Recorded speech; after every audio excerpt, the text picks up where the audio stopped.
Let me explain to you guys how this is actually going to work. 26 midterms and the 28 presidential race is not going to be anything like 2024, where there was so much support for MAGA. The coalition came in and got behind Trump. And here's why.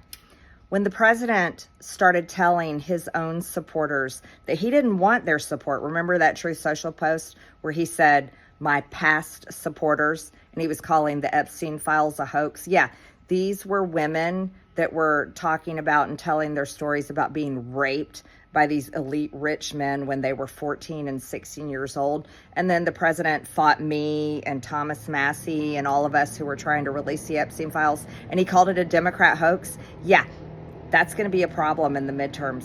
You know what another problem in the midterms is going to be that is totally broken the entire coalition? It's calling affordability a hoax. Yeah, remember when the president called affordability a Democrat hoax? Same word he used to describe raping girls when they're 14 and 16 years old. Affordability is not a hoax. And it's not something that you shame young people like Gen Z, shame them for their work habits and shame them and tell them they need to, pull themselves up by the bootstraps, because it's a lot different for young people today than it was for, say, my generation and the baby boomer generation. The dollar actually had value 20, 30, 40, 50 years ago. Now the dollar isn't worth shit. And that's because Congress won't stop spending the money.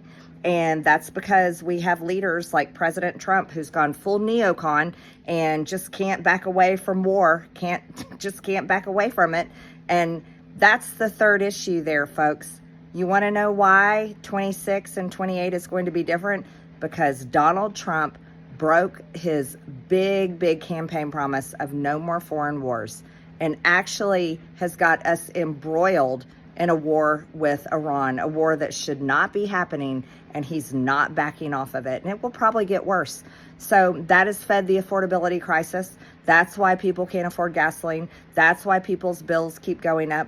Food prices are still going up. Beef is at all times high. It's ridiculous.